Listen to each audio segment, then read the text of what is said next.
Bienvenido a nuestro estudio de esta noche titulado Noah, que se encuentra en Génesis capítulo 6, verso 9 al capítulo 11, verso 32.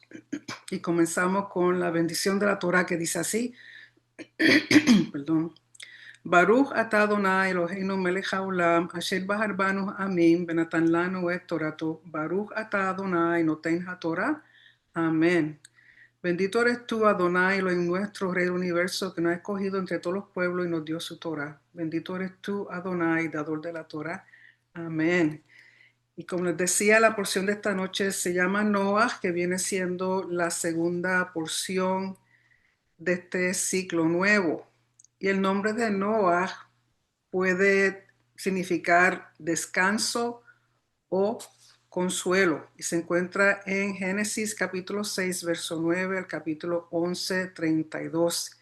Esta porción no tiene mandamientos, o sea, no tiene mitzvot, tiene 153 versos, 1861 palabras y 6907 letras.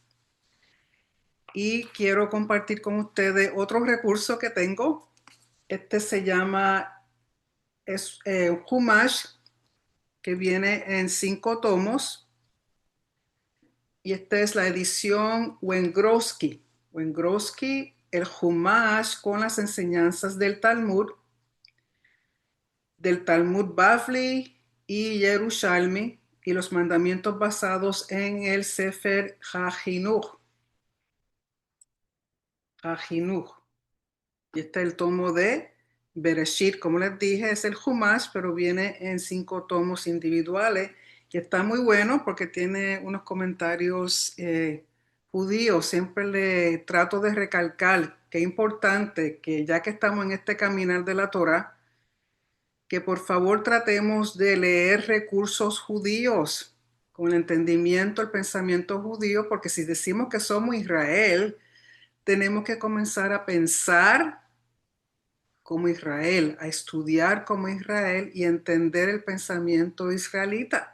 No podemos quedarnos con el pensamiento del otro campamento, porque no es que esté mal, pero hay cosas que no fueron explicadas bien o no fueron traducidas bien o fueron verdades incompletas. Por lo tanto, es importante que por favor se hagan de recursos que tengan que ver con el entendimiento judío para que podamos entender mucho mejor lo que estamos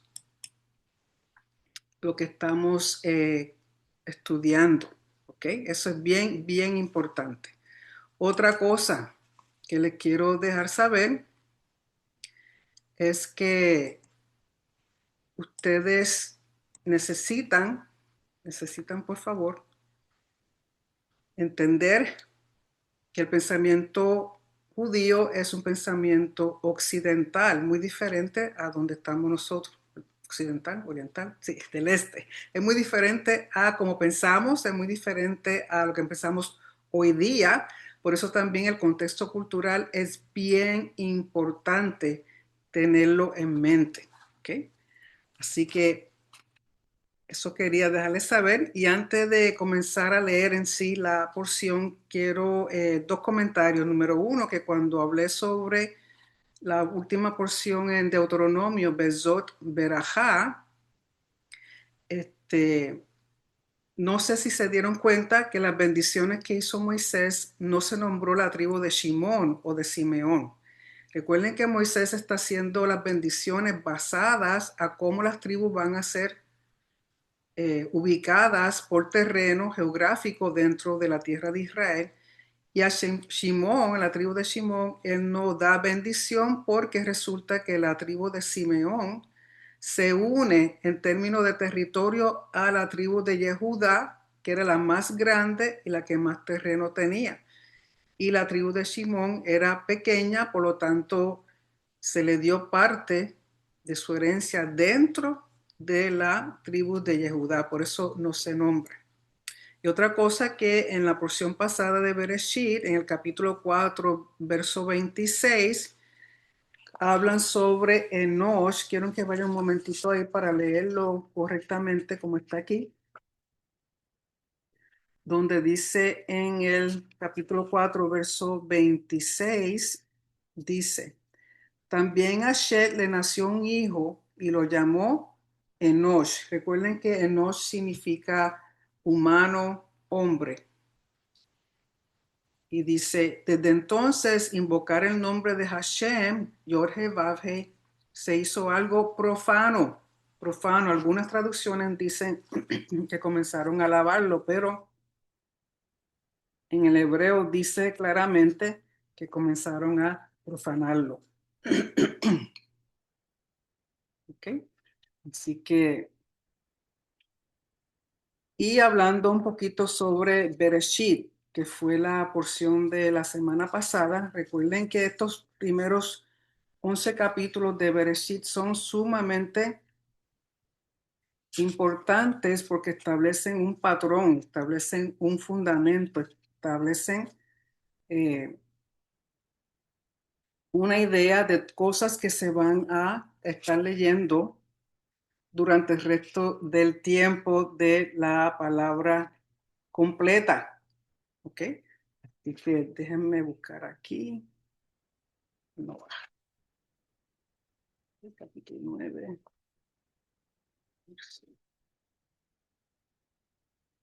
Y otra cosa con respecto a Bereshit. Recuerden que Bereshit, el término Bereshit, aunque dice que es en el principio, pero en principio de qué está hablando con respecto a que tiene que, habla de un punto,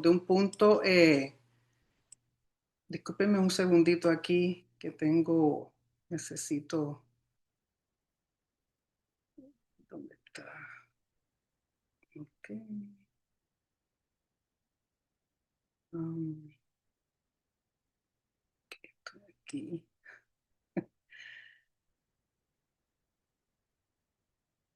Ok. Así que estoy tratando de arreglar unas cositas aquí.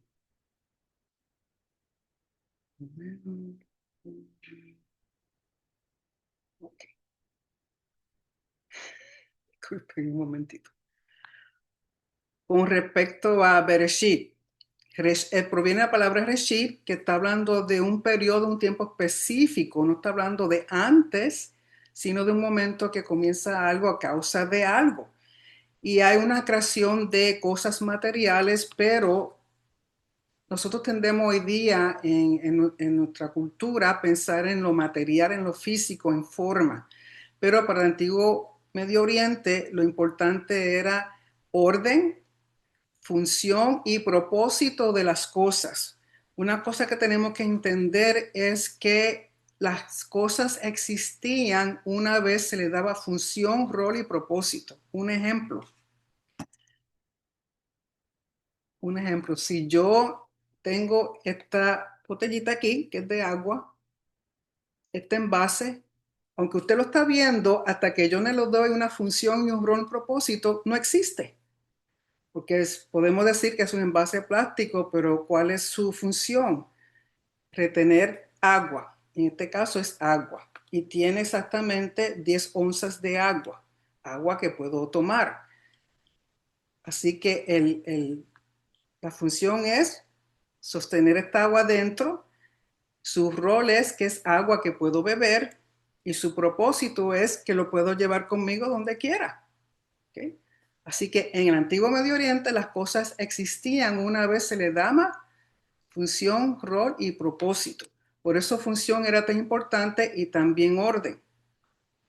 Así que la existencia era base de función, se le daba un nombre porque el nombre es la esencia o la función de eso. Por eso cuando Hashem le dice a Adán, ponle nombre a los animales, esos nombres que Adán le dio, si usted los busca en el hebreo, son exactamente referencia a la esencia y naturaleza y la función de ese animal. ¿Okay? No era en base de que si era grande, que si era pequeño,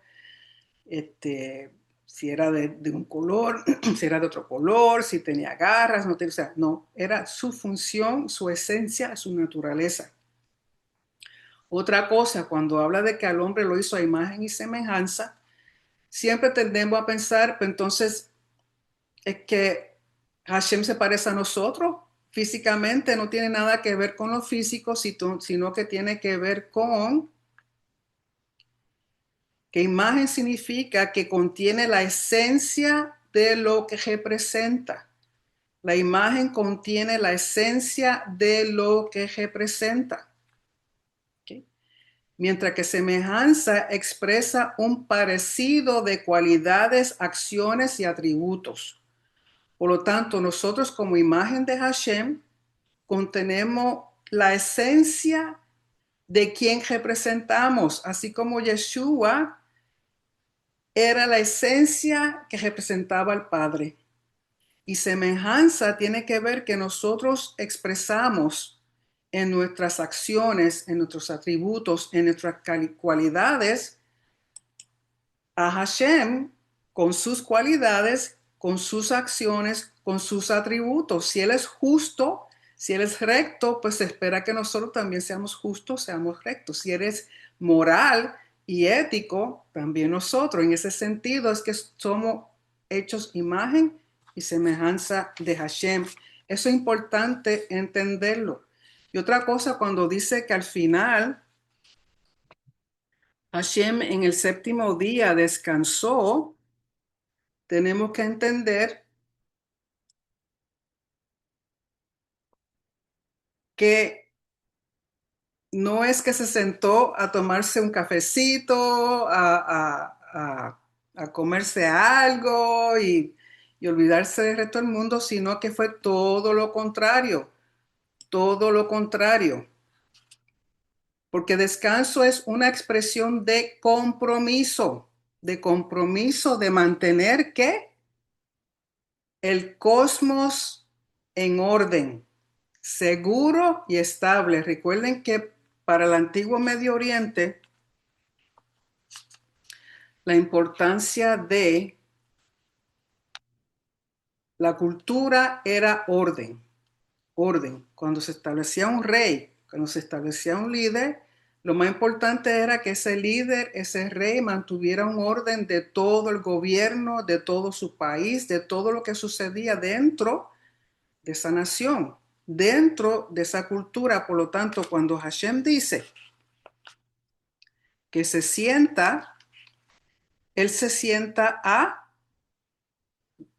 descansar, que está diciendo que está manteniendo un compromiso, se está comprometiendo de que él va a mantener el cosmos, todo lo creado, ordenado, seguro y estable.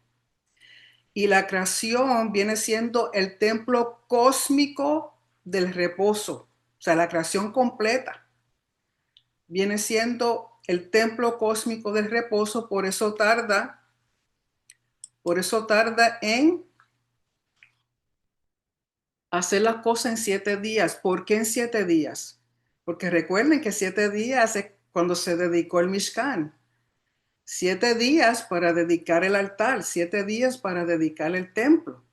Por lo tanto, de igual manera que los 7 días de la creación, básicamente lo que está haciendo es dedicando este templo cósmico para que Hashem pueda reposar, descansar en el sentido de que se sienta a ser rey soberano, a mantener orden, seguridad y estabilidad de toda la creación. Y el mundo completo se convirtió, o sea, el universo completo se convirtió en un espacio sagrado hasta que ocurrió lo que ocurrió con Adán. Y otra cosa que tenemos que ver es que en el capítulo 1 de Génesis, cuando habla en los versos 28 y 29 con respecto a Adán, le está dando funciones de realeza porque hasta cierto punto Adán y Eva son reyes y reinas. ¿Okay?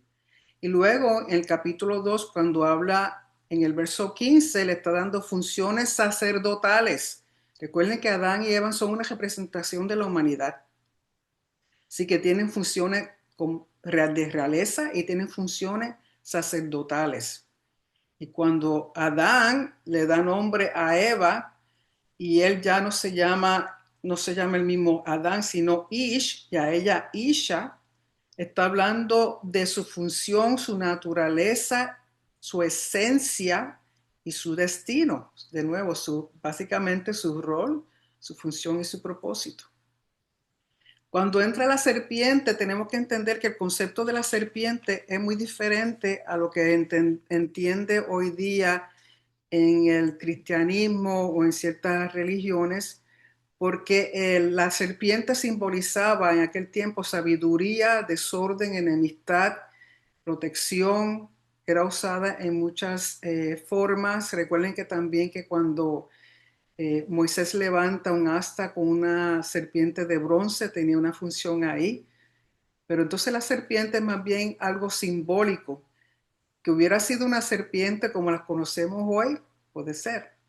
El hecho de que le dice que se va a arrastrar no necesariamente significa que caminaba, que tuviera patas, sino que recuerden que cuando la serpiente va a atacar, se levanta. Entonces, cuando le dice que va a arrastrarse, básicamente está diciendo que va a ser dominada por el hombre. ¿Okay? Y luego habla de una genealogía que si Adán, Ser y siguieron todos los demás. Tenemos que ver que de Adán a Noah son exactamente 10 generaciones.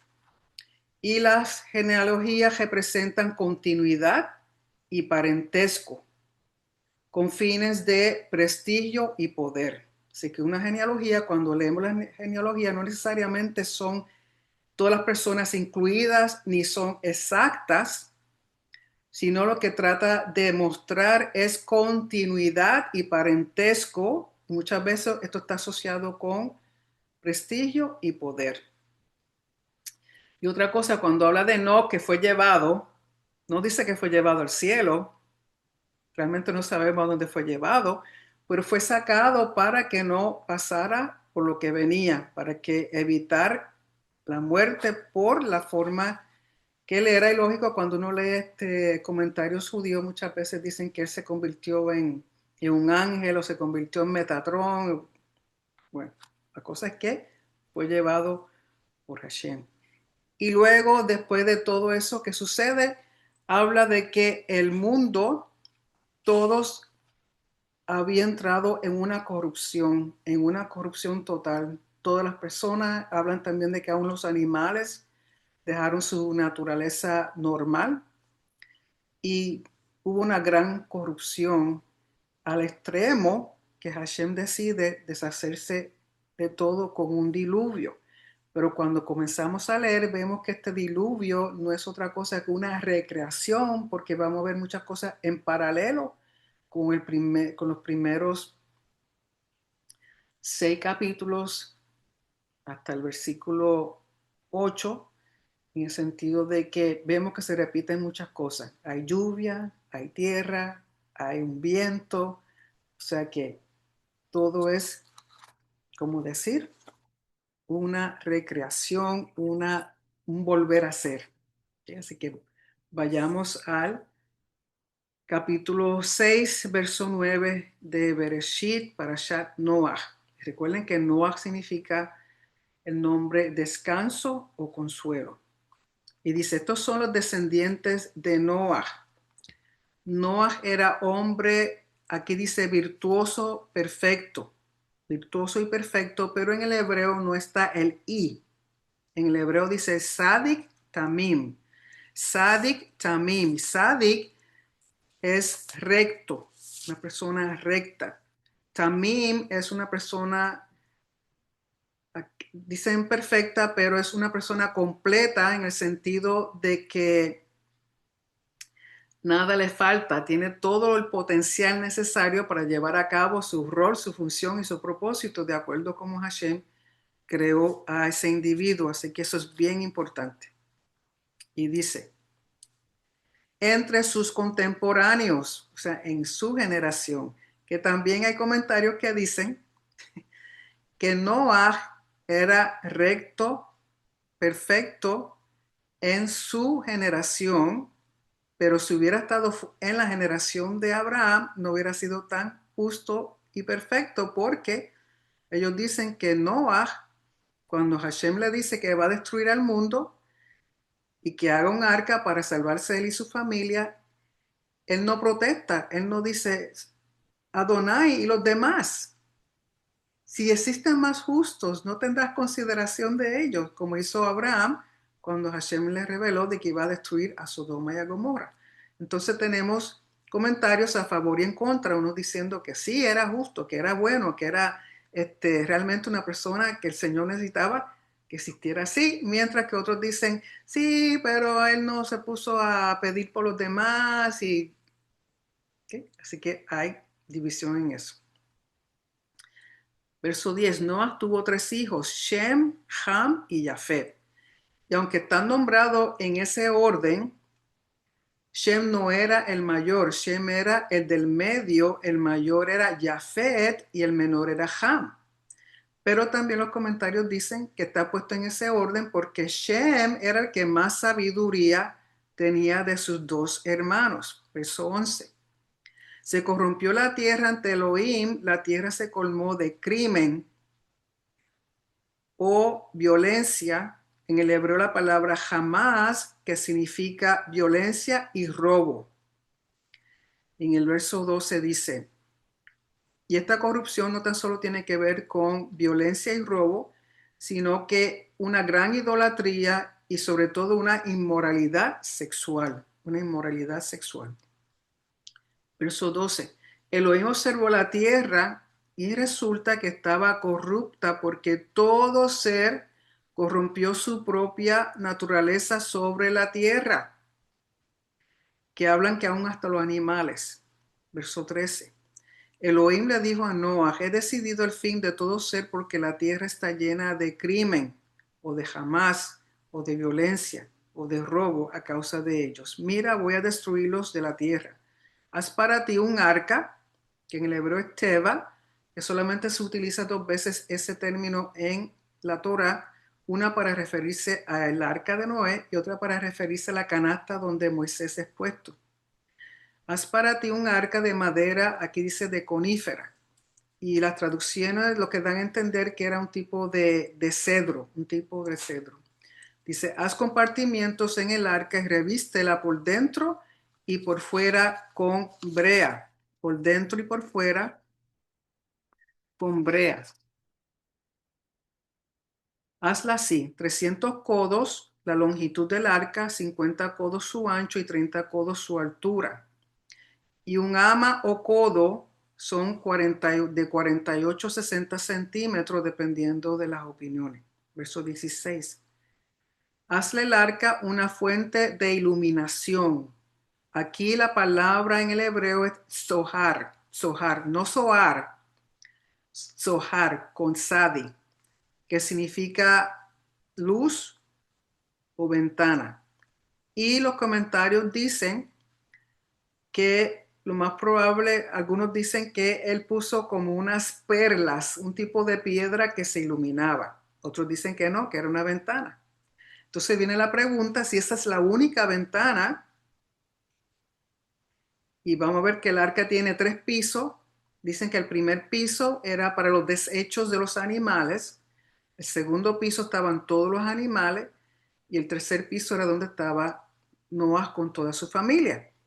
Por lo tanto, si esa es la única luz que existe, cuando ellos iban a atender a los animales, estaba completamente oscuro. Tendrían velas. Tendrían de esas perlas, de esas piedras que se iluminaban. No sabemos. Y otra cosa, el aire, por dónde entraba aire, oxígeno, tampoco sabemos. Pero si vamos a ver todo este sistema que el padre le dice a Noah que haga, tiene que ver que es un milagro, es algo sobrenatural. ¿Okay? Y dicen además que Noah estuvo 120 años construyendo el arca, dando tiempo que la gente le preguntara, ¿pero qué tú haces? ¿Y por qué tú haces eso tan grande? ¿Y qué cosa es? Y él le explicaba. a ver si en algún momento las personas empezaban a arrepentirse y le hablaba de, no, que viene un gran diluvio. Diluvio, pero ¿qué es eso? Nosotros no necesitamos ningún diluvio. Y seguían ellos con sus cosas. Dice, la puerta del arca la pondrás en su costado. La harás de planta baja, segundo y tercer piso. Así que tiene 3 pisos. Y tenemos que entender que ese es un patrón que vamos a ver en el Mishkan, en el templo. Aún la tierra misma, cuando Hashem la creó, está la tierra, está el Edén, está el jardín. 3. En el Mishkan está el atrio de afuera, el lugar santo, el lugar santísimo. Cuando está el templo, está el atrio de las mujeres, el atrio de los sacerdotes, que incluye parte ahí el atrio de israelitas, los varones, y el atrio de los levitas, y el lugar santuario como tal, que tiene el lugar santo y el lugar santísimo. Y tenemos dentro de Israel, están los levitas y están los sacerdotes, o sea, grupos de 3. Verso 17. Mira, voy a traer un diluvio de agua sobre la tierra para destruir de debajo del cielo todo ser que tiene en sí aliento de vida. Todo lo que está en la tierra perecerá. Pero yo estableceré mi pacto contigo y entrarás en el arca tú, tus hijos, tu esposa y la esposa de tus hijos contigo. Y de todo lo viviente, de todo ser, introduce en el arca 2 de cada clase para conservarles la vida contigo.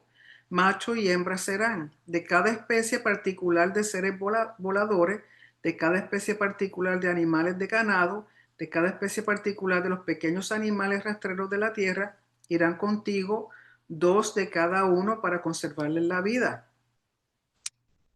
Y tú toma para ti de todo alimento comestible y almacénalo. Será el alimento para ti y para ellos. Entonces, Hashem es el que inicia el pacto. Y el pacto le va a proveer protección y provisión a Noah y lo va a librar de la gran destrucción que viene cuando él le dice, es para ti y tu familia y todos los animales que yo te digo.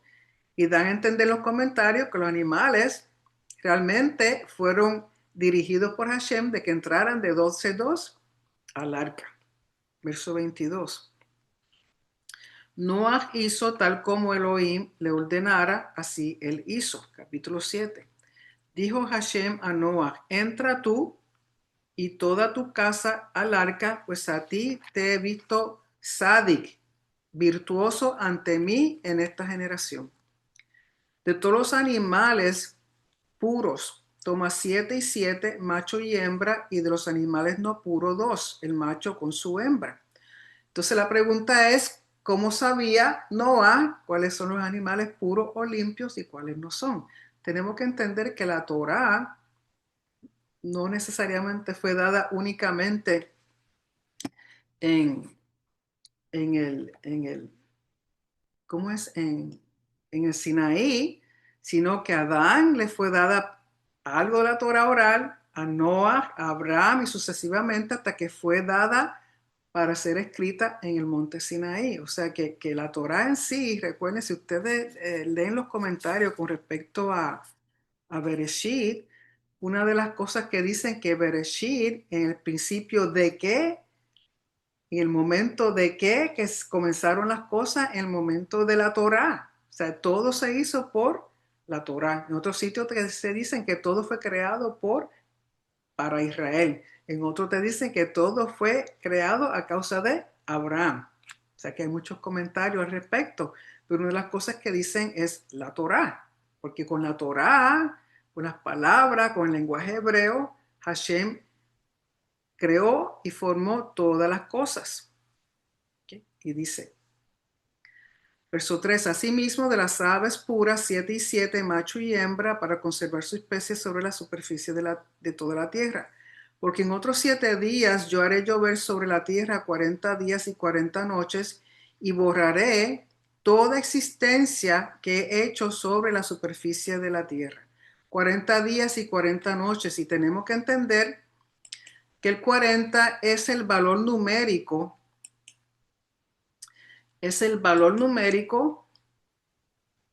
de la letra Mem Y la letra Mem está asociada con aguas y también está asociada con aguas caóticas. Fíjense que el 40, también el 40 está asociado con generaciones. Dice, porque en otros 7 días, de nuevo 7, recuerden que el 7 es importante, que significa totalidad, plenitud, kedusha, creación. O sea, el 7 es muy significativo. Entonces dice, porque en otros 7 días yo haré llover sobre la tierra 40 días y 40 noches y borraré toda existencia que he hecho sobre la superficie de la tierra. Noah hizo todo tal como le ordenara Hashem. Entonces, si él está 120 años, pues entonces fueron 120 años más 7 días más que Hashem da con la oportunidad. A ver si alguien hace teshuva, si alguien se da cuenta de lo que está ocurriendo. Pero nadie aparece. Verso 6. Noah tenía 600 años cuando fue el diluvio de agua sobre la tierra. El 6 tiene que ver con hombre, con humanidad. Es el único hombre que hace caso, se mantuvo recto, se mantuvo justo, se mantuvo íntegro, se mantuvo cumpliendo con lo que Hashem quería. No se contaminó de idolatría, no se contaminó de la corrupción que había. Y Hashem esperó hasta Noah, 10 generaciones entre Adán y Noah, la paciencia de Hashem para esperar que hubiera un cambio en la humanidad. Y no lo hubo, solamente Noah. Entró Noah al arca y con él sus hijos, su esposa y la esposa de sus hijos, a causa de las aguas del diluvio. De los animales puros, de los animales que no son puros, de los que vuelan y de todos los animales rastreros, de 2 en 2 fueron hacia Noah, al arca, macho y hembra, tal como le había ordenado Elohim a Noah. Pasaron 7 días y las aguas del diluvio estuvieron sobre la tierra. Verso 11, a los 600 años de la vida de Noah, a los 17 días del segundo mes, en ese mismo día reventaron todas las fuentes de la gran profundidad y las compuertas diluvianas de los cielos se abrieron. Entonces aquí menciona el segundo mes y hay la controversia que unos dicen que está hablando de Nisan, otros dicen que está hablando de Tishri, cuando comenzó todo. Entonces, pero tenemos que entender que Nisan no comienza a ser el primero del año hasta el Éxodo. Por lo tanto, ellos estaban haciendo uso del calendario donde el año empezaba con Tishri. ¿Okay? Pero hay opiniones, como siempre, diversas, uno a favor del calendario de Nisan y otro a favor del calendario de Tishri. Y cuando habla de la gran profundidad, o sea que hubo agua saliendo de la tierra y agua cayendo del cielo, 40 días y 40 noches, así que era lo suficiente para llenar el mundo de agua. Y dice, entonces llovió sobre la tierra 40 días y 40 noches. En pleno día ingresó Noah al arca con Shem, Ham y Jafet, hijos de Noah, y con ellos la esposa de Noah y las 3 esposas de sus hijos. Ellos con toda especie particular de fiera, toda especie particular de bestia, animales de ganado, toda especie particular de animal rastrero y toda especie de ave y todo ser volador con cualquier tipo de alas. De todo ser viviente que tiene en sí aliento de vida, fueron hacia Noah en el arca de 2 en 2. Todos los que fueron macho y hembra. De todo ser fueron tal como había ordenado Elohim. Entonces Hashem lo cerró. Hashem fue el que cerró la puerta del arca. Eso es importante. Hubo un diluvio durante 40 días sobre la tierra, las aguas subieron y levantaron el arca que se elevó mucho sobre la tierra. O sea, el arca en sí no era un barco, era simplemente un refugio, era un santuario, era un lugar de cubrir, de guardar a Noah y su familia, porque no tenía timón, no era para que ellos lo estuvieran manejando como si fuera un yate, un crucero o algo así, no, simplemente era un envase para guardarlos a ellos y según el agua comenzó a caer y subir, el arca entonces comenzó a flotar. Las aguas brotaban y se incrementaban mucho sobre la tierra, el arca se desplazaba sobre la superficie de las aguas. Las aguas brotaban tanto sobre la tierra que todas las altas montañas bajo el cielo quedaron cubiertas. Las aguas alcanzaron una altura de 15 ama. Recuerden que un ama es de 48 a 60 centímetros por encima de las montañas. Y las montañas fueron cubiertas. Expiró todo ser que se movía sobre la tierra, seres voladores, animales de ganado, bestias silvestres y todo ser que se arrastra sobre la tierra, así como toda la humanidad, excepto los peces, pues no se pervirtieron. Verso 22. Todo ser que tenía en sus narices el aliento de espíritu de vida, todo ser viviente que estaba en tierra seca, murió. El diluvio borró toda sustancia viviente de sobre la superficie de la tierra, desde el hombre hasta la bestia, hasta el ser que se arrastra y hasta la criatura que vuela por el cielo. Todos fueron borrados de la tierra. Aquí utiliza dos veces el término borró y borrados. Y los comentarios dan a entender que la primera vez que usan el término borró está haciendo referencia a este mundo, Olam Hazé. Y cuando habla de borrados, está haciendo referencia al mundo venidero, Olam Habá.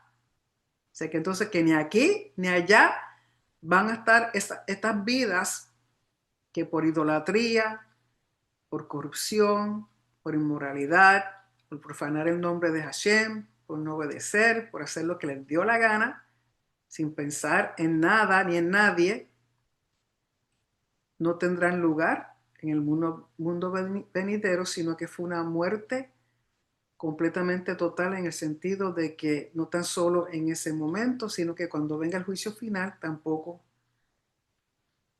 El juicio es para muerte eterna. Y dice verso 24, perdón, solo Noaj y los que estaban con él en el arca sobrevivieron. Verso 24, las aguas brotaron sobre la tierra 150 días. El número 15 es importante. El número 15 usualmente lo asocian con adoración, alabanza, servicio. Así que todo esto es parte del plan. Y si vemos las aguas, el mundo cuando Hashem crea todo está bajo agua. Y luego viene un viento y separa las aguas y se ve la tierra seca. Aquí de nuevo es agua. ¿Qué está sugiriendo esto? Una inmersión global, una inmersión para purificar todo lo malo, todo lo dañado, toda la corrupción que existía. Con esto es borrón y cuenta nueva. Es una recreación. Volvemos de nuevo, todo está lleno de agua y vamos a ver que según pasa la lluvia, se seca la tierra, es el mismo proceso cuando Hashem comienza a crear en los primeros 7 días. Capítulo 8. Elohim se acordó de Noah, de todo animal y de toda bestia que estaban con él en el arca. Hizo pasar Elohim un viento, un espíritu, como al principio estaba el espíritu de Hashem sobre las aguas. E hizo pasar Elohim un viento, un espíritu sobre la tierra y se calmaron las aguas. Se cerraron las fuentes del abismo y las ventanas de los cielos. Entonces cesó la lluvia del cielo. Las aguas se dieron de sobre la tierra, retirándose continuamente. Las aguas disminuyeron al cabo de 150 días. A los 17 días del séptimo mes, que si está haciendo uso del calendario de Tishri, viene siendo Nisan. Y en un futuro, el 17 es la resurrección. Si está haciendo uso del calendario de Nisan, es Tishri. Pero lo más probable están haciendo uso del calendario de Tishri. A los 17 días del séptimo mes, el arca se posó sobre las montañas de Ararat. Y a pesar de que hablan de que esto queda en Turquía, que sí, para mí, y hay un comentario que así lo dice, que cuando Noé, el arca baja a tierra de nuevo, porque ya las aguas se han secado, y él levanta un altar que es en el monte santo, en Jerusalén, lo que va a ser Jerusalén en un futuro. Yo prefiero ese ese Ararat y no el que dicen que es en Turquía, porque Turquía no tiene nada que ver con lo que Hashem está haciendo en términos de su espacio sagrado.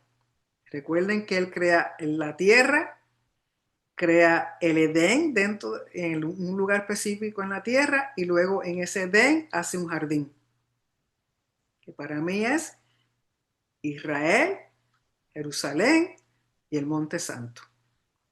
Verso 5 dice, así que hay una recreación. Hashem está recreando de nuevo lo que él había hecho en principio. Las aguas continuaron disminuyéndose hasta el 10 mes. El primer día del mes 10 se vieron las cumbres de las montañas. Al cabo de 40 días, Noah abrió la ventana del arca que había hecho y envió al cuervo, que salió y volvió hasta que se secaron las aguas de sobre la tierra. El cuervo, recuerden que es un animal de rapiña. Entonces lo envía, pero vuelve y va, y vuelve y va. O sea, significa que todavía las aguas no habían bajado, porque si un animal de rapiña se hubiera quedado comiendo. Verso 8. Entonces envió también a la paloma para evaluar si habían decrecido las aguas de sobre la superficie de la tierra. Pero la paloma no encontró descanso para sus patas, por lo que retornó hacia él al arca, pues las aguas cubrían la superficie de toda la tierra. Entonces Noah estiró su mano, la tomó y la introdujo consigo en el arca, y dan a entender que él tenía esa palomita cerca de él. No la tenía con el resto de los animales. Esperó otros 7 días, de nuevo 7 días, porque una recreación. Los 7 días es una rededicación de la tierra a Hashem. Y volvió a enviar a la paloma desde el arca. La paloma retornó hacia él al atardecer y resulta que desgarró una hoja de olivo con su pico. Así supo Noah que habían disminuido las aguas de sobre la tierra. Un olivo, ¿por qué un olivo? Recuerden que el olivo representa a Israel. El olivo es un árbol muy fuerte, que dicen que hasta puede sobrevivir fuego, puede sobrevivir sequía, puede sobrevivir todo tipo de temperatura y se mantiene ahí. Tiene unas raíces bien profundas. Y aunque no es un árbol muy alto, es un árbol muy ancho. Y dicen que han encontrado árboles que pueden calcular hasta 1000 años que han existido y su fruto. O sea, el olivo representa a Israel. El olivo, recuerden que nosotros a través de Yeshua somos injertados, somos el olivo silvestre injertado al olivo natural. O sea, que eso es muy importante, el por qué un olivo y no otra cosa. Y así supo Noah que habían disminuido las aguas de sobre la tierra, pero aún otros 7 días, y envió a la paloma, que ya no retornó más hacia él. En el año 601 de la vida de Noah, en el primer mes, el mes de Tishri, en opinión del rabino Eliezer, el primer día del mes se secaron las aguas de sobre la tierra. Si es el primer día del mes de Tishri, ¿qué está diciendo? Es Rosh Hashanah. Es Yom Teruah, bueno, lo que va a ser Yom Teruah en futuro. Es el primer día del año nuevo en el calendario civil, hoy día de Israel. Por lo tanto, y también es un Rosh Chodesh, una luna nueva.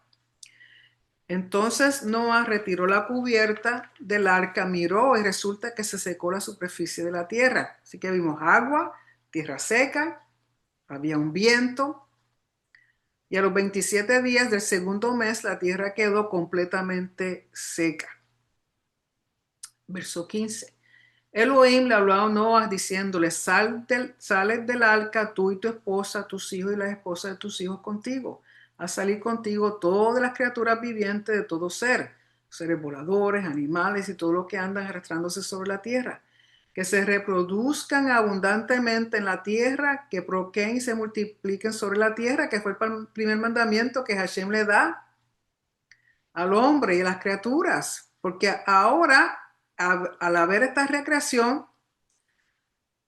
al volver a comenzar, ¿qué quiere Hashem? Que ya que Noah es un hombre recto, tamim, perfecto, que llene la tierra de nuevo de hombres rectos y también le está dando una segunda oportunidad a la humanidad a ver si ya cogen consejo esta vez y no vuelven a hacer los mismos errores.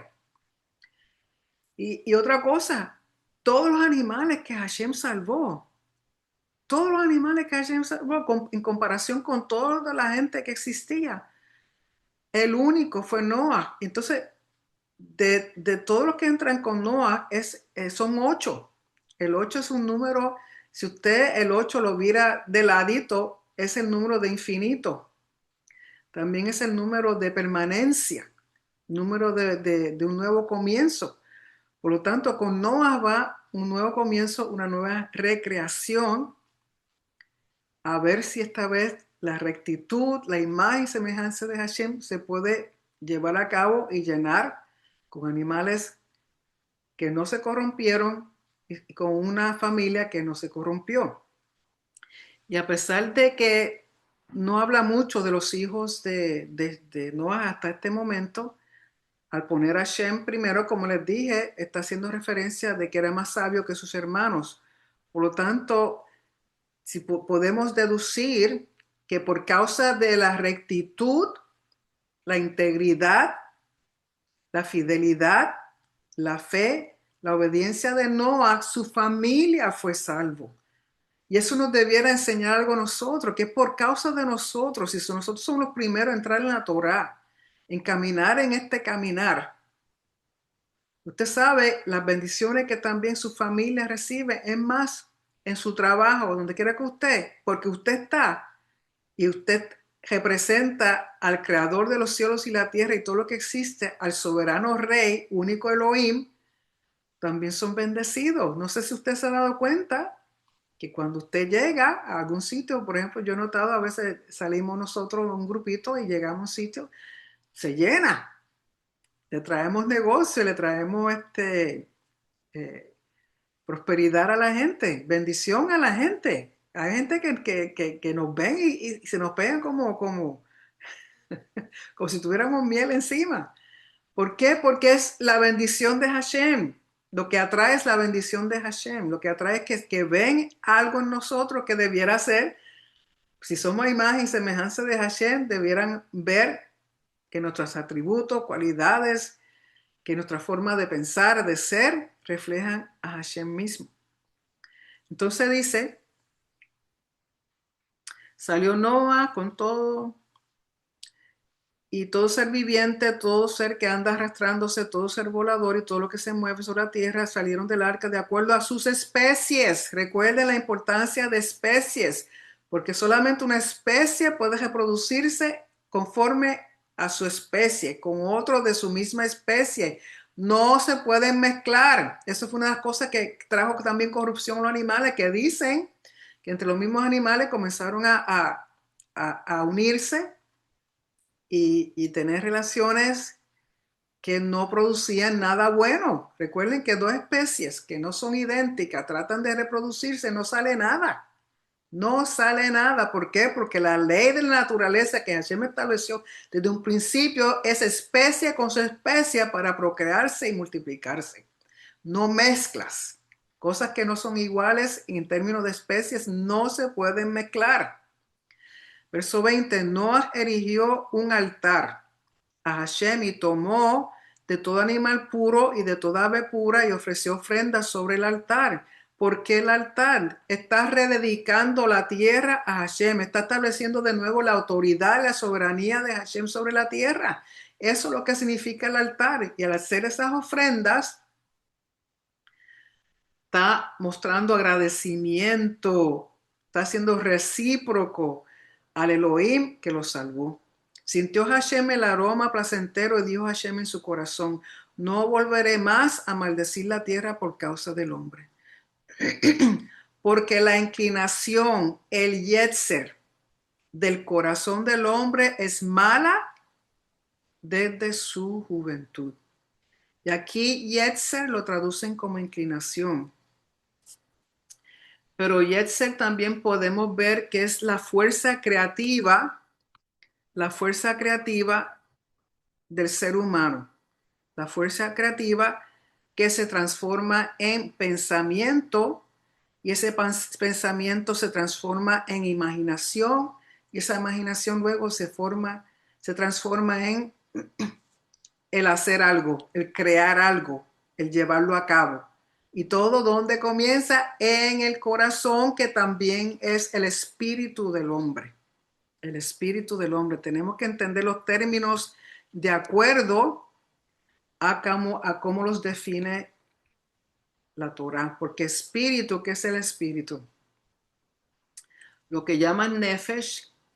Recuerden que conforme al judaísmo, el alma tiene 5 niveles y el primer nivel es nefesh. ¿Qué es nefesh? Que es lo que muchas veces traducen como alma, como espíritu, como corazón, como mente. Por eso es importante que usted lo vea en el hebreo para saber a qué realmente se está refiriendo. Cuando habla de nefesh, en el hebreo es esa combinación de cuerpo con aliento de vida, con el espíritu de vida que Hashem puso en nosotros. Ese es el espíritu del hombre. Ese es lo que llamamos también en el corazón, esa fuerza creativa que pasa a un pensamiento y de pensamiento pasa a una imaginación, esa imaginación pasa a una acción. Entonces, cuando habla de yotzer, es formar, no es lo mismo que crear, porque formar es, por ejemplo, Dios le dio la capacidad al hombre de tener una fuerza creativa parecida a él, porque estamos hechos a imagen y semejanza de él, pero también nos dio la habilidad de formar, por ejemplo, los talentos, las habilidades, personas que en las artes, los que cantan, los que dibujan, los que saben construcción, los que saben trabajar en madera, los que saben escribir poesías, libros. O sea, son los talentos en el sentido de formar esas habilidades, esos talentos. O sea, son conceptos parecidos, pero no son iguales. Por lo tanto, cuando habla de que el Yetzer, la fuerza creativa del hombre, sale de su corazón, de su espíritu, dice que es mala desde su juventud o mala todo el tiempo, todo el día. En el hebreo dice que es todo el día. Que el pensamiento del hombre, entonces, ¿qué sucede? Que no es hasta que uno se reconecta con Hashem, se reconecta con el pacto, se reconecta con la Torah, esa fuerza creativa, en vez de producir cosas malas, comienza a producir cosas buenas, porque esa fue la intención con la cual Hashem creó a Adán y a Eva. La fuerza creativa de Hashem, su deseo era impartir lo de él en una criatura, lo cual llamó a Adán y Eva. Pero cuando vino el pecado, la desobediencia, el exilio, eso entonces se transviró completamente, y desde que uno nace, básicamente, la inclinación nuestra o el deseo o la fuerza creativa nuestra es hacer mal todo el día.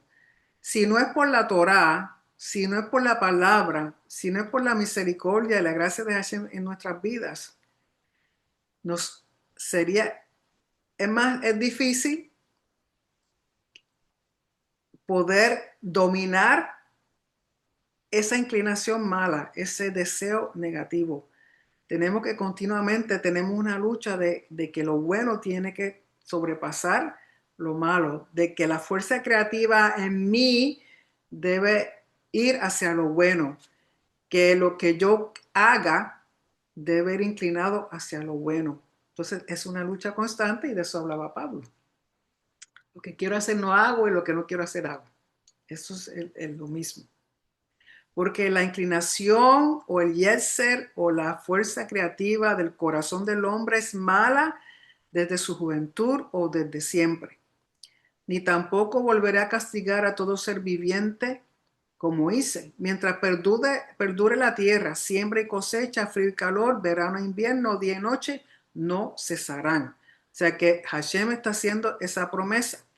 Y dice, Elohim bendijo a Noah y a sus hijos y les dijo, recuerden que también bendijo a Adán y a Eva.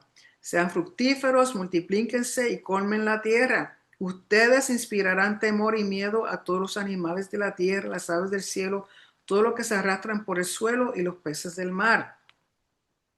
Son entregados en manos de ustedes. Hashem los bendice, como hizo al principio. Y les dice, le da el mismo mandamiento, sean fructíferos, multiplíquense y colmen la tierra. ¿De qué?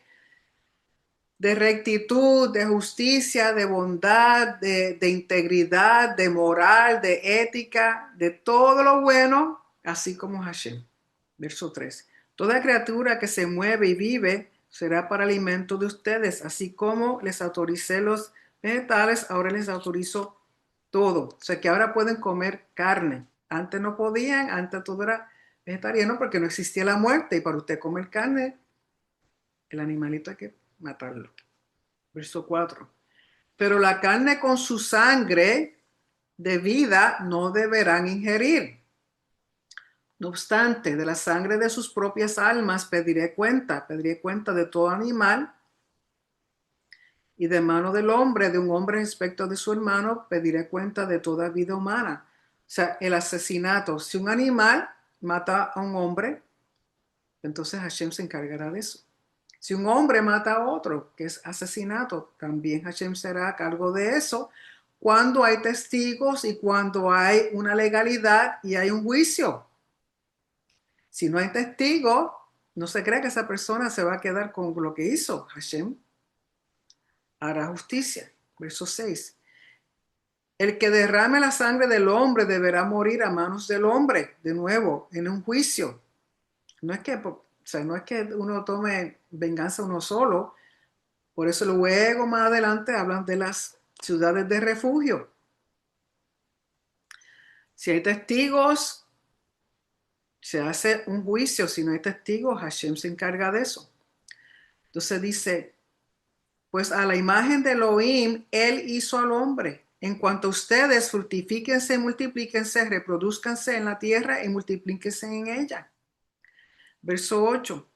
Elohim les habló a Noah y a sus hijos con él diciendo, miren, yo establezco mi pacto con ustedes y con sus descendientes y con toda alma viviente que está con ustedes, seres voladores, animales y toda bestia de la tierra junto con ustedes, todos los seres que salieron del arca, incluyendo todo animal de la tierra. Confirmaré mi pacto con ustedes. Nunca más será exterminado todo ser con aguas de diluvio, ni nunca más habrá diluvio para destruir la tierra. Dijo Elohim, esta es la señal del pacto. Así como el Shabbat es la señal del pacto, aquí dice, esta es la señal del pacto que establezco entre ustedes y yo y entre toda alma viviente con ustedes. Es un pacto eterno para todas las generaciones. He establecido mi arco en las nubes. Será la señal del pacto entre la tierra y yo. Cuando yo cubra de nubes la tierra, entonces se verá el arco iris en las nubes. Así recordaré mi pacto con ustedes y con toda alma viviente de todo ser. Nunca más las aguas serán diluvio para destruir todo ser.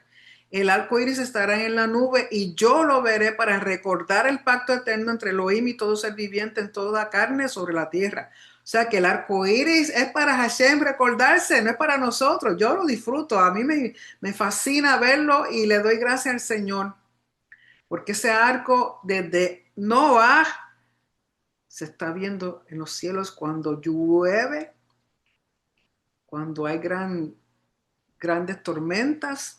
Y a veces, aunque no haya gran tormenta, si la luz del sol da exactamente a las gotitas de lluvia que hay, la precipitación que hay, forma un arco iris. ¿Y cuántos colores tiene el arco iris? 7. 7, que significa totalidad y plenitud. La totalidad y la plenitud de las promesas y el pacto de Hashem, su fidelidad, su lealtad. ¿Ok? Así que el pacto, el arco iris es para Hashem recordarse. Pero también nosotros disfrutamos cuando lo vemos porque decimos, el pacto, el pacto. Lamentablemente hoy día utilizan esa señal tan hermosa, tan preciosa y tan única y la han pervertido. Verso 17. Dijo Elohim a Noah, esto es la señal del pacto que he establecido entre todo ser que está sobre la tierra y yo. De nuevo, Hashem el que inicia, Hashem el que establece. Verso 18. Los hijos de Noah que salieron del arca fueron Shem, Ham y Jafet. Ham fue padre de Canaán. Esos tres fueron los hijos de Noah y de ellos se repobló toda la tierra. De esos tres seres. Dice, Noah comenzó a cultivar la tierra y plantó una viña. El rol de agricultor, el rol de un jardín, como hizo Adán. Estaba puesto a cuidar la tierra, a cultivarla. Entonces, es más, dicen en uno de los comentarios que estaba leyendo, que nunca lo había leído, que posiblemente que el árbol de la vida y el árbol del conocimiento del bien y del mal era una vid, eran uvas. Entonces aquí, ¿qué hace Noah? Planta una viña. De nuevo, el motivo de agricultor de jardín. Y dice, bebió del vino, o sea, si planta una viña, con el tiempo, recuerden que esto no fue de la noche a la mañana, han pasado años, usualmente 4 años, para que entonces el fruto se pueda tomar, se pueda hacer vino. Se bebió del vino, se embriagó, o sea, no fue que un traguito y estaba contentito, sino que se embriagó. Recuerden que el problema de beber en exceso es la embriaguez. Uno pierde todo sentido de conciencia, uno pierde todo moralidad, uno pierde la cabeza completa y hace cosas y dice cosas que no debiera. Hay unos que se duermen y se quedan tranquilitos, hay otros que allá no voy. Bebió del vino, se embriagó y se desnudó en su tienda. Lógico, está en su tienda, quizá le da calor, no está pensando, se desnuda. De nuevo, la desnudez, como estaban Adán y Eva, y cuando Adán y Eva se dan cuenta, tienen vergüenza. Se sienten avergonzados sabiendo que Hashem está en el jardín. Y aquí Noah se embriaga, se desnuda y se acuesta.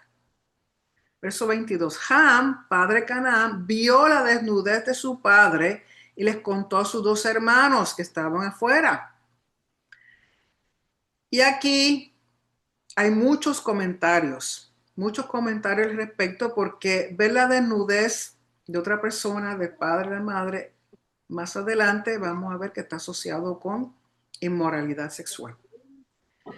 Entonces hay quienes dicen que lo que hizo Ham, uno es que dicen que castró a Noah, que no creo, porque si hubiera sido eso, hubiera sido difícil levantarse y a pelear con Ham y a decir las cosas que dijo. Otros dicen que fue que Ham tuvo relaciones sexuales con su madre y de ahí proviene el nieto que es Ham, digo Canaán, perdón. Hay otros que dicen que fue que sodomizó a Noé, a Noah. Otros dicen que con lo que habló, poniendo en vergüenza a su padre, la intención era usurpar la autoridad de su padre. ¿Okay?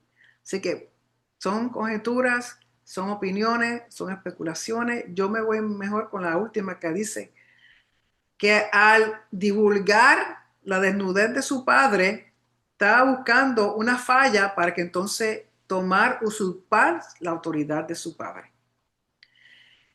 Y va y se lo cuenta a sus hermanos. Verso 23 dice, tomó Shem el manto con Jafet y lo pusieron sobre sus hombros y caminaron hacia atrás para cubrir la desnudez de su padre, y con sus rostros dados vuelta evitaron ver la desnudez de su padre. ¿Quién inicia a Shem?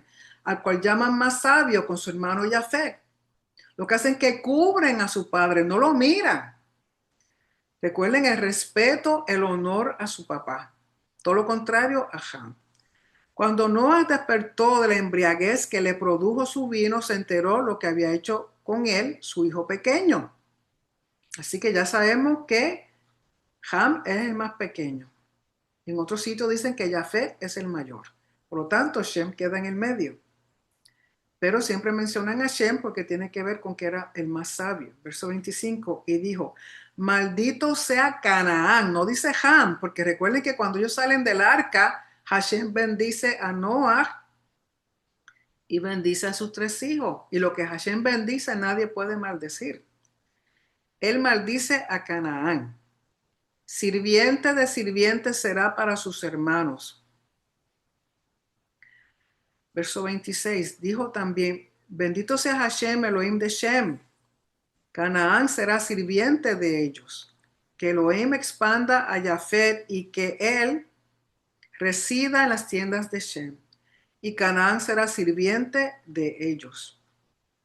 Después del diluvio, Noah vivió 350 años. En total, Noah vivió 950 años y falleció. Entonces, cuando habla de Canaán, vamos a ver qué naciones o qué pueblos provienen de Canaán. Cuando hablan de sirvientes, hablan más bien que más adelante surge lo que se llama la esclavitud. Capítulo 10. Descendencia de Noah, los 70 pueblos madre que surgen de estos 3 hijos. Dice, estas son las generaciones de los hijos de Noah.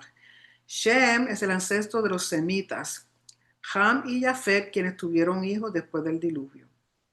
La descendencia de Jafet, aquí dice que son ancestro, que es el ancestro de los pueblos de Norasia, Europa Oriental hasta Grecia. Los hijos de Jafet, aquí quien me interesa es Magog. Magog, y por ahí sigue y nombra unos cuantos, habla de Tarshish, de Kitim. Verso 5, de esos fueron divididos y surgieron los pueblos aislados en sus tierras, cada uno con su propia lengua, con sus clanes, con sus naciones. La descendencia de Ham, dicen que es ancestro de los pueblos africanos. Recuerden lo de sirvientes. Recuerden que de África sacaron mucha gente y lo hicieron esclavos. Y lamentablemente África siempre ha sido un continente con muchos problemas económicos, financieros, situaciones culturales, socioeconómicas bajas, y dan a entender que proviene de esa maldición que Noah le hizo a Canaán. Así que descendencia de Ham, ancestro de los pueblos africanos. Los hijos de Ham, Cush, que es Etiopía, Mitzraim, que es Egipto. Déjame ver cuál otro aquí. Y dice Put y Canaán, los hijos de Cush, Seba, Havila, Savta, Rahama, Savteja, y los hijos de Rahama, Sheba y Dedán. Cush engendró a Nimrod, que fue el primero en acumular poder en la tierra. Era poderoso cazador contra Hashem, por eso suele decirse sobre alguien que hace el mal deliberadamente, es como Nimrod, poderoso cazador contra Hashem. Verso 10, el comienzo de su reinado fue Babel o Babilonia. Erech, Akkad y Calné en la tierra de Shinar, que está próxima al Golfo Pérsico. Ashur abandonó esa tierra y edificó Nínive, que es la capital de Asiria sobre el Tigris. Rehoboth Ir, que sería Kuwait. Calaj y Resén entre Nínive y Calaj. Esa Nínive es la gran ciudad. Misraim, Egipto, engendró a los pueblos de Ludim, Anamim, Lehabim, así llamados en virtud de que sus caras parecían llamas de fuego. Los Naftujim, los Patrusim, que son al sur de Egipto, los Caslujim al oeste de Egipto. Y ellos derivaron los filisteos y los Caftorim. Canaán engendró a su primogénito Sidón, a Ger, que dice que es pueblo que habitó en las proximidades de Hebrón en Israel, al pueblo Yebusita, Emorita, Girgashita, Hivita, Arquita en el Líbano, al norte de Sidón, al Sinita en Fenicia, al Arvadita, al Semarita en Siria y al Hamatita próxima al monte Hermón. Y después las familias de los cananitas se desarrollaron en más familias. El límite del pueblo cananita se extendía desde Sidón al norte hacia Gerar, capital de los filisteos al sur, hasta Gaza. Filisteos, Gaza, suena familiar.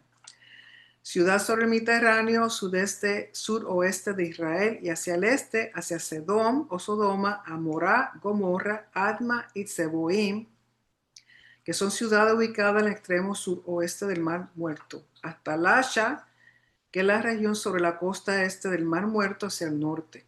Esos son los hijos de Ham, según sus familias y lenguas, en sus tierras, en sus naciones. Así que vemos todo lo que sale de Canaán y vemos cómo esa maldición hasta cierto punto se ha transferido culturalmente en costumbres, tradiciones y situaciones en estas naciones. La descendencia de Shem. Shem es el ancestro de los semitas. Su territorio se extendía desde la Mesopotamia hasta el Océano Índico.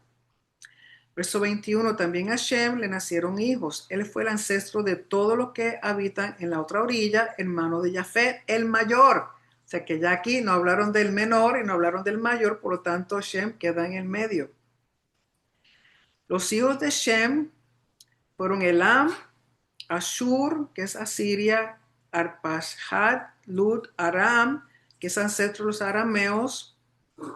Los hijos de Aram, Uz, que es la ciudad de Damasco, Hul, que es Armenia, Geter, que es la zona norte de Afganistán, y Mash, la región del monte Mash en la Mesopotamia.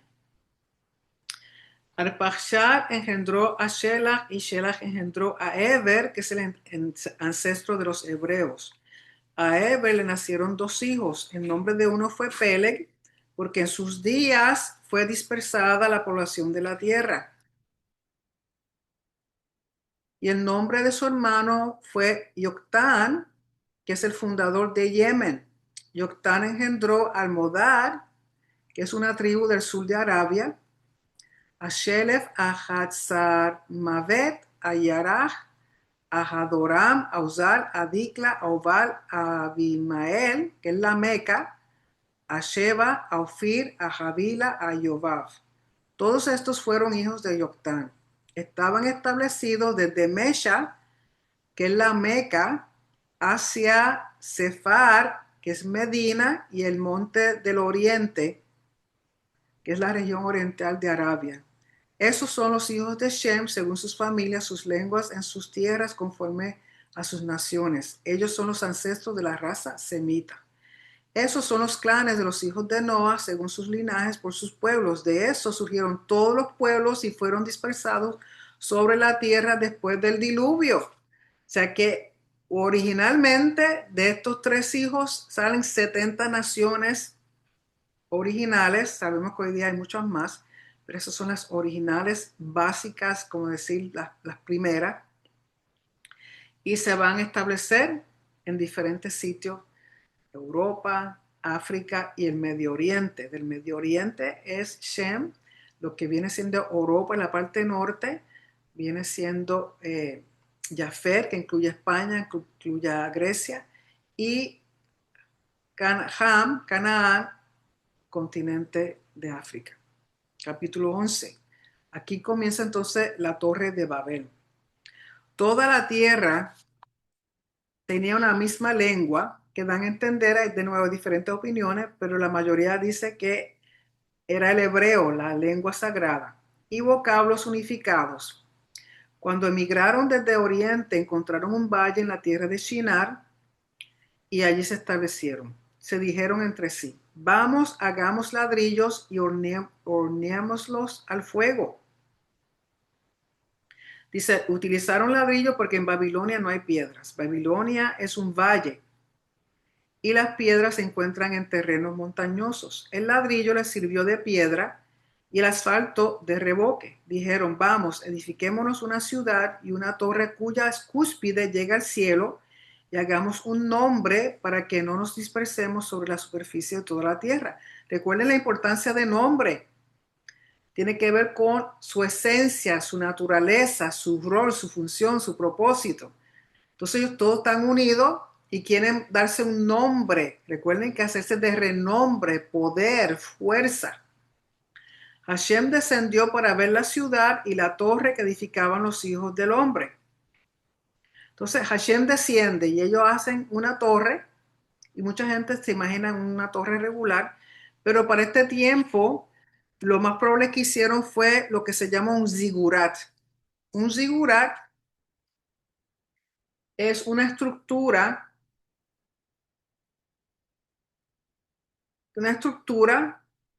en la cual parecida a una pirámide, pero no tiene la parte de arriba, no es un triángulo, sino es como si fueran eh, diferentes formas, estructura una encima de la otra. Esta estructura no es un templo, el propósito no era para culto ni para ritos, sino es una estructura que va a servir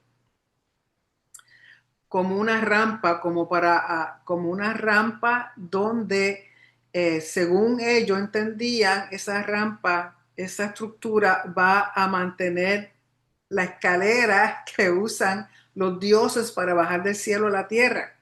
Entonces esa estructura, ese zigurat, arriba, en la última parte de la estructura, hacían un cuarto y en ese cuarto ponían una cama y una mesita para que cuando el dios bajara tuviera un lugar donde reposar. Y esa estructura por dentro estaba rellena de tierra. De nuevo, la función no es usarla como un templo ni es para que se hagan culto, es un lugar que sirve como una estructura, como si fuera eh, un lugar donde cuando el Dios bajara en su escalera, reposar sus pies y tener un lugar donde vacacionar, vamos a decirle. Pero al lado le construían el templo. Entonces era una forma que servía como de llegar hasta ahí y de ahí pasaba el templo. Así que el zigurat, el propósito es llegar para que los dioses bajen, no que ellos querían llegar hasta el cielo para llegar al cielo ellos, sino que ellos, el propósito era que fuera una forma que los dioses bajaran. Entonces había muchos zigurat porque todos los dioses importantes tenían su zigurat. ¿Okay? Entonces ellos construyen esto, lógico, está asociado con idolatría, está asociado con un lugar para que los dioses bajen, o sea, muchos dioses no están pensando en Elohim, el Elohim de Israel, en Jorge Baja, sino en muchos dioses. Entonces ellos construyen esto y por eso, con la idea de que para que los dioses bajen, por eso dice, Hashem descendió, verso 5, para ver la ciudad y la torre que edificaban los hijos del hombre. O sea, Hashem desciende como era la esperanza de ellos que bajaran los dioses. Dijo Hashem, mira, un pueblo unificado con una única lengua para todos, y esto es lo primero que han hecho. Ya nada les será impedido de todo lo que planeen hacer. Vamos, descendamos y confundamos allí su lengua, de modo que nadie entienda la lengua de su compañero. Entonces, lo que quiere decir cuando de nuevo habla en plural, está haciendo referencia a su corte celestial compuesta de ángeles de alto rango. ¿Okay? Porque todo rey tiene una corte celestial, con quien buscar consejo, con quien dialogar, lógico. Él no busca el consejo de nadie porque Hashem mismo no necesita de consejo de nadie, él sabe lo que hace, pero sí le hace saber a su corte celestial lo que él va a hacer. Verso 8. Y así Hashem los dispersó de allí sobre la superficie de toda la tierra y cesaron de edificar la ciudad. Por eso su nombre Babel, aunque aquí dicen porque allí confundió Hashem la lengua de toda la tierra y de allí los dispersó Hashem sobre la superficie de la tierra, dan a entender que Babel en sí significa, que aunque lo traducen como confusión, debiera ser puerta hacia Dios. Bav el, de nuevo, es como un portal para permitir el descenso de los dioses hacia la tierra para que puedan entrar a los templos. Es el propósito de Hashem, perdón, de la zigurat que hacen estos individuos, y Hashem desciende y mira y ve que la intención de nuevo de su corazón no es la mejor.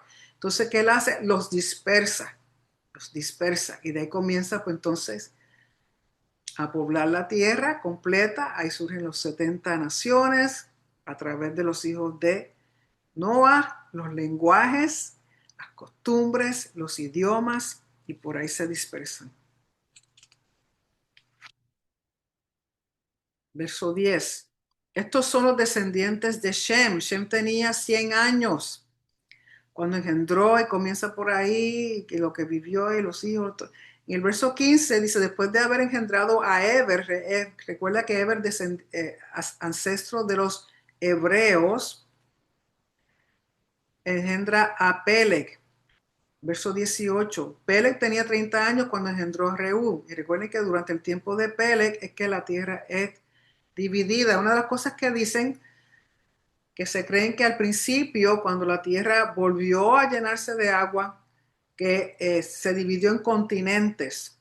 Y lógico, ahí entonces esos continentes van a la par con los 3 hijos de Noah y las diferentes naciones y culturas y lenguajes. Y que ya no era un pedazo de tierra, sino que se divide en continentes. Vayan al verso 22. Serug tenía 30 años cuando engendró a Nahor. Después de haber engendrado a Nahor, Serug vivió 200 años y engendró hijos e hijas. Nahor tenía 29 años cuando engendró a Terah. Después de haber engendrado a Terah, Nahor vivió 119 años y engendró hijos e hijas.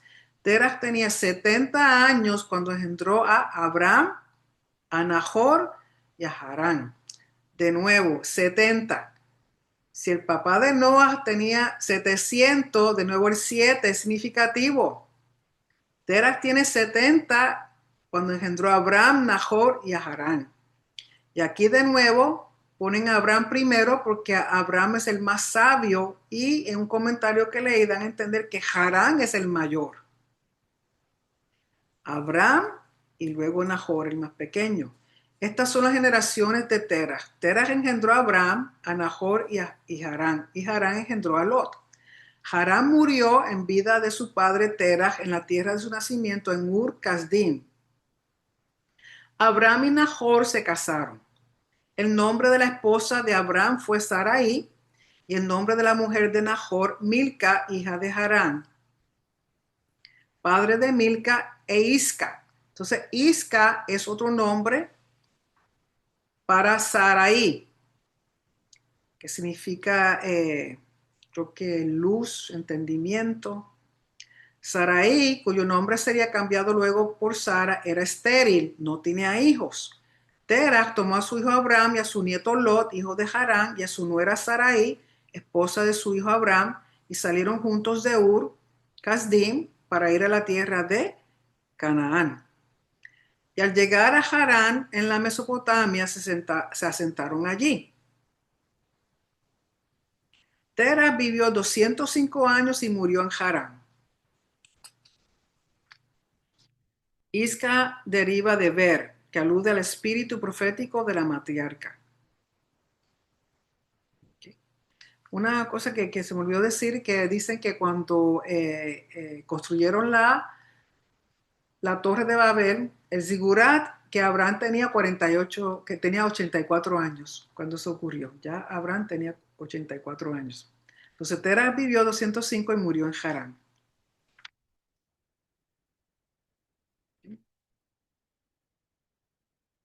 Y hasta ahí llega. Entonces, en la próxima porción vamos a ver lo que sucede con Abraham. Con respecto a por qué menciona la esterilidad de Sara.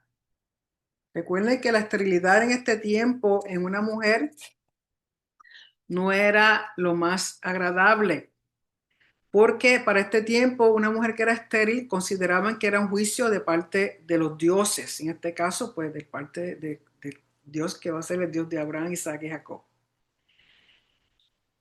El entendimiento era que una mujer estéril era como una incubadora defectuosa. Esto traía fragilidad a su matrimonio con posibilidades de divorcio, porque recuerden que era importante tener hijos porque se esperaba que los hijos cuidaran a los padres y les dieran un entierro honorable y los recordara. porque no tener hijos y no ser recordados era como que quedaban perdidos en el mundo, en el Sheol o en el mundo del más allá. Era una vergüenza social, porque tenía que ver con que enfadaron a los dioses.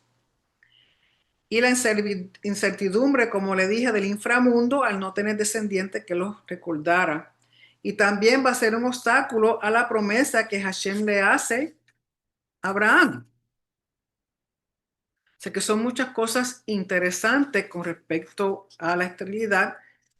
Y aunque en esta cultura es permitido que un hombre después de 10 años, si su esposa no ha tenido hijos, buscarse otra esposa, que es lo que vamos a ver cuando entremos a la porción de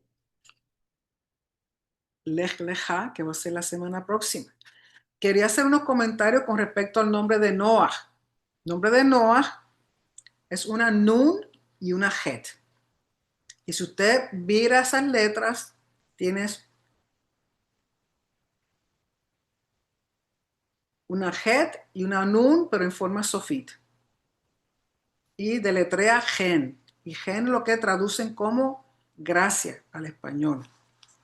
Pero quiero hablar un poquito sobre gracia. Y esto, parte de esta información, la adquirí de un PDF que me dio el pastor Vargas. Dice, gracia. A diferencia del concepto teológico greco-cristiano posterior, donde la gracia se asocia con un sistema de salvación espiritual abstracta, en la cosmovisión hebrea antigua, Gen se extendía como una respuesta relacional dentro de un pacto social. O sea que gracia, Gen, es la respuesta relacional dentro de un pacto social. Es un gesto de protección, de misericordia o respaldo divino manifestado en acciones visibles y tangibles. En contraste con la cultura circundante, la gracia en Israel no es arbitraria ni caprichosa, sino que se concede dentro de un marco de fidelidad ética y moral. Esta diferencia fundamental distingue la teología hebrea de las cosmovisiones paganas contemporáneas. Este versículo marca el primer uso del término gen en la Torá y establece un patrón jurídico teológico fundamental.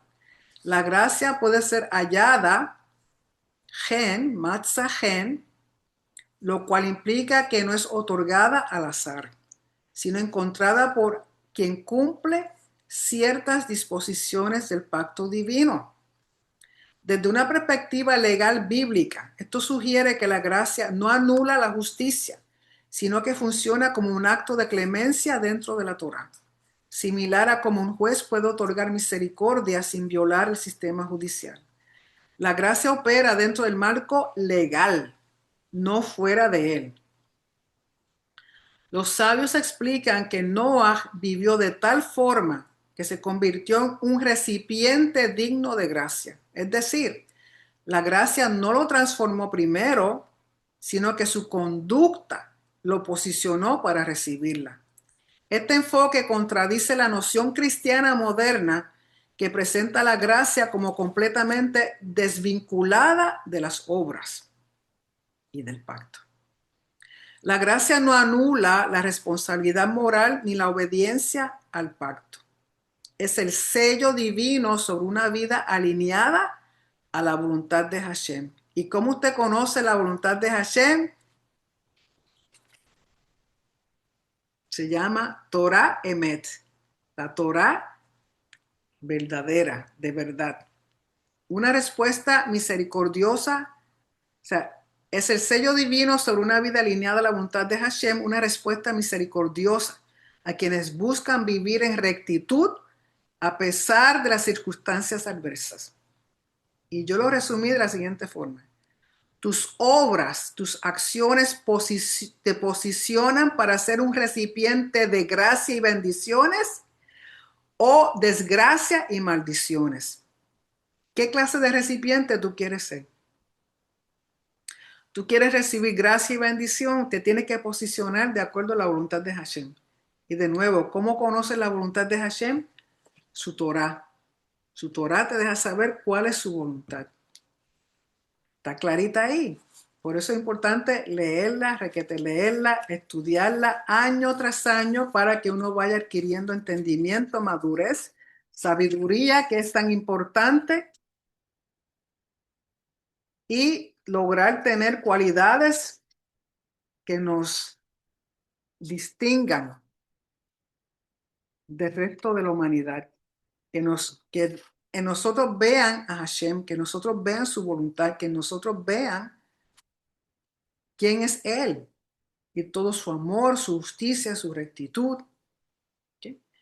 Y sabemos que en el Brit Hadashah hay varios versos respecto a Noah, respecto a Noah. Y esos versos y esa información está puesta en nuestro grupo de Telegram. Hay PDFs, puse como 3 PDF, donde da información sobre contexto cultural y también con respecto a Noah. O sea, todo lo que hemos hablado sobre Noé. Entre los versos que vemos, si van a Mateo capítulo 24, Mateo 24, verso 37 al 39 dice: mas como en los días de Noé, aquí está hablando Yeshua, como en los días de Noah, así será la venida del Hijo del Hombre. Porque como los días antes del diluvio estaban comiendo y bebiendo, casándose y dando en casamiento, hasta el día en que Noah entró en el arca. Y la palabra dice que entró de día, no fue escondida, no fue de noche. Y no entendieron hasta que vino el diluvio y se los llevó a todos. Así será también la venida del Hijo del Hombre. Los que no hacen caso, los que no siguen las festividades, los que no siguen los mandamientos, los que no saben qué está ocurriendo, que siguen otros calendarios, no siguen el calendario de Hashem, se van a dar cuenta cuando ocurra. Cuando ocurra. Luego en Lucas, y es un remanente absolutamente, como siempre he dicho, sigo diciendo, remanente cada vez más pequeño, porque la gente no quiere escuchar, no quieren entender, no quieren estudiar, no quieren leer, no quieren validar, no quieren hacer nada. Ay, sí, pero dame bebida, comida, fiesta, party, hacer lo que yo quiera sin tener responsabilidades. Vamos a ver qué responsabilidad va a tener cuando suene ese chofar y Yeshua regrese. Lucas 17, vaya un momentito por favor a Lucas 17. Verso 26 al 27 dice, Lucas 17, 26 al 27, como fue en los días de Noah, de nuevo Yeshua hablando, así también serán los días del Hijo del Hombre. Comían, bebían, se casaban y se daban en casamiento hasta el día en que entró Noah en el arca y vino el diluvio y los destruyó a todos. O sea, nadie está pendiente, no, yo quiero hacer esto, quiero hacer aquello. Vayan a Hebreo, libro de Hebreos capítulo 11. En Hebreos 11, verso 7. Hebreos 11, verso 7 dice, por la fe, o sea, por la emuná, por el estado de fidelidad, Noah, cuando fue advertido por Elohim acerca de cosas que aún no se veían, con temor preparó el arca en que su casa se salvase. Y por esa fe, por ese, perdón, estado de fidelidad de Noah, condenó al mundo y fue hecho heredero de la justicia, de la rectitud que viene por la fe o un estado de fidelidad. ¿Fidelidad a quién? A Hashem, a su pacto. Y luego en Primera de Pedro, capítulo 3, Pedro 3, 19. Y aquí esto va a traer un poco de controversia. lo siguiente, porque ese verso, como siempre, lo malinterpretan. Dice, verso 19. Vamos con el 18 para un poquito de contexto. Dice, porque también Mashiach padeció una sola vez por los pecados. Y en sí por los pecados, ¿por qué? Porque los pecados lo que traen es muerte. Y él vino a destruir la muerte. ¿Okay? Porque recuerden que habían ofrendas para el perdón de pecados. Yeshua vino a consecuencia de la muerte que traía el pecado. Porque también Mashiach padeció una sola vez por la consecuencia de los pecados, el justo por los injustos para llevarnos a Elohim, siendo a la verdad muerto en la carne, pero vivificado en espíritu, porque sabemos que resucitó, en el cual también fue y predicó a los espíritus encarcelados. Y aquí habla de que Yeshua fue al infierno y habló con esta gente de Noé que se ahogaron y les predicó el evangelio. Eso más lejos de la verdad no puede estar. Y les voy a decir ya mismo por qué. Y de nuevo, pues no, si no entienden lo que dice la Torah, no conocen la Torah, ese verso lo tienen que entender conforme a la Torah. Y les voy a decir por qué Yeshua no hizo eso. Cuando habla de espíritus encarcelados, cuando Yeshua resucita, él predicó, él habló del reino. ¿Cuáles son los espíritus encarcelados?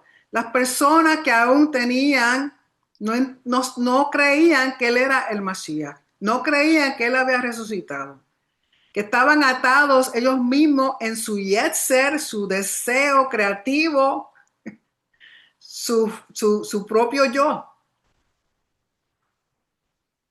Los que en otro tiempo desobedecieron cuando una vez esperaba la paciencia de Elohim en los días de Noah. No está hablando de esa gente específica, sino está dejando saber, así como esa gente que desobedecieron y Hashem esperó 10 generaciones, que pasaran 10 generaciones para salvar a Noah y a su familia. Miren si es paciencia, 10 generaciones aguantando corrupción, profanación de su nombre y un millón de cosas. Mientras se preparaba el arca en la cual pocas personas, es decir, 8, fueron salvadas por agua. El bautismo, o sea, la inmersión que ocurrió ese diluvio que corresponde a esto ahora nos salva. No en quitando la inmundicia de la carne, sino como la aspiración de una buena conciencia hacia Elohim por la resurrección de Yeshua HaMashiach. O sea, el diluvio fue una inmersión y nosotros cuando venimos a Yeshua hacemos un bautismo. Esa primera inmersión es una inmersión de teshuva, es una inmersión que representa renacer, recreación, así como Noé y el mundo fue recreado después del diluvio. Está haciendo una comparación, un paralelo con lo que ocurrió y lo que ocurre en nosotros. Entonces, cuando Jesús resucita, ¿él qué predica? Predica el reino. Muchos no creían que él iba a resucitar. Muchos no creían que él era el Mashiach. Él tiene, y está, ¿cuánto tiempo? Él está predicando 40 días. Porque después de los 10 días viene Shavuot. Verso 22, quien habiendo subido al cielo está a la diestra de Elohim y a él están sujetos mensajeros, ángeles, autoridades y potestades. Porque el Padre así le ha dado, lógico, no se ha llevado a cabo completamente porque no ha habido, no hemos llegado al final de la historia, al final del cuento. Entonces, ¿por qué Yeshua no pudo haber ido? Primero que nada, el infierno no existe. Número 2, mucho menos el purgatorio. Sí, eso, purgatorio. Mucho menos gente siendo castigada después de muerto porque no ha habido un juicio final.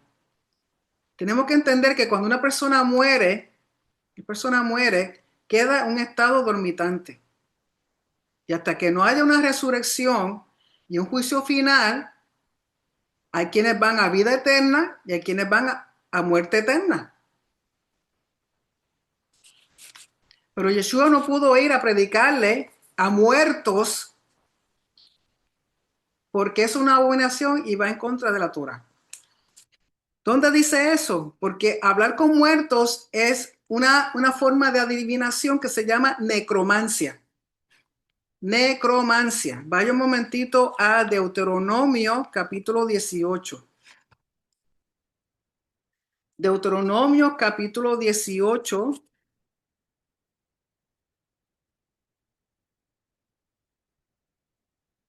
18, verso 10, 11 y 12. Vamos con el 10 para contexto. Deuteronomio 17:10 dice: no se ha hallado en ti quien haga pasar a su hijo o a su hija por el fuego, ni quien practique adivinación, ni agorero, ni sortílego, ni hechicero, ni encantador, ni adivino, ni mago, ni quien consulte a los muertos. Yeshua no pudo haber ido a ningún sitio a hablarle a los muertos, porque a los muertos ni se les habla ni se les consulta. Eso se llama necromancia, una forma de adivinación. Y aquí te está diciendo, verso 12, porque es abominación para con Hashem cualquiera que hace estas cosas. Y por estas abominaciones Hashem tu Elohim echa estas naciones de delante de ti. Entonces, después de resucitado, Yeshua va a declarar que va a irse en contra de la Torah. No creo. No creo. Vayan a Isaías 8:19. Por lo tanto, Yeshua es imposible que le haya ido a hablar a muertos cuando es una abominación. La necromancia es una forma de adivinación. Vayan a Isaías capítulo 8, verso 19. Isaías 8:19. Dice: y si os dijeren, preguntar a los encantadores y a los adivinos, y recuerden que la necromancia es parte de una forma de adivinación. Y necromancia significa necro de muerto y mancia de profecía. Profetas muertos, profecías muertas. Por ahí andan unos cuantos que están muertos en vida. Dice, se creen que son profetas. Pero es otra cosa, otro día. Preguntar a los encantadores y a los adivinos que susurran hablando, responded: ¿no consultará el pueblo a su Elohim? ¿Consultará a los muertos por los vivos? Por lo tanto, es imposible que Yeshua haya ido a hablarle, a predicarle a un chorro de muertos. Primero que nada, no hay infierno. Número 2, no hay castigo hasta que ocurra el juicio final. Y necromancia es una forma de adivinación. Y yo dudo muchísimo que Yeshua hubiera hecho una cosa así. Vamos a segunda de Pedro, capítulo 2, verso 5. Recuerde que estamos viendo versículos asociados con la porción Noah. Segunda de Pedro, capítulo 2, verso 5 dice: y si no perdonó al mundo antiguo, sino que guardó a Noah, pregonero de justicia, de rectitud, con otras 7 personas, trayendo el diluvio sobre el mundo de los impíos.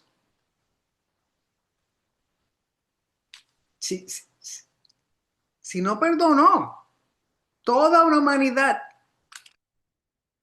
hay que tener cuidado con lo que uno hace y no hace.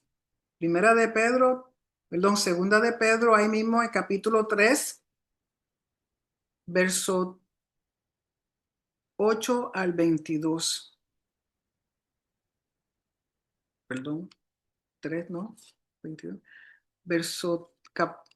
Estoy mirando lo que no es. Segunda de Pedro 3, de 3 al 8. Verso 3 al 8. 3 al 8. Amado, está la segunda carta que os escribo, en ambas despierto con exhortación vuestro limpio entendimiento, para que tengáis memoria de las palabras que antes han sido dichas por los santos profetas, y del mandamiento de Adonai y Salvador dado por vuestros apóstoles, sabiendo primero esto, que en los postreros días vendrán burladores andando según sus propias concupiscencias y diciendo, ¿dónde está la promesa de su advenimiento? Porque desde el día en que los padres durmieron, todas las cosas permanecen así como del principio de la creación. Estos ignoran voluntariamente que en el tiempo antiguo fueron hechos por la palabra de Elohim los cielos y también la tierra que proviene del agua y por el agua subsiste, por lo cual el mundo de entonces pereció anegado en agua. Pero los cielos y la tierra que existen ahora están reservados por la misma palabra, guardados para el fuego en el día del juicio y de la perdición de los hombres impíos. O sea que el que murió malo está esperando ese día. No está en ningún purgatorio, ni en ningún infierno, ni está padeciendo, ni no, todavía. Mas, oh amados, no ignoréis esto, que para el Señor un día es como 1000 años y 1000 años como un día. El Señor no retarda su promesa, según algunos la tienen por tardanza, sino que es paciente para con nosotros, no queriendo que ninguno perezca, sino que todos procedan al arrepentimiento. Noah estuvo 120 años, no le hicieron caso. Yeshua estuvo 3 años y medio caminando sobre esta tierra, muchos no le hicieron caso. Y todavía hay quienes no hacen caso.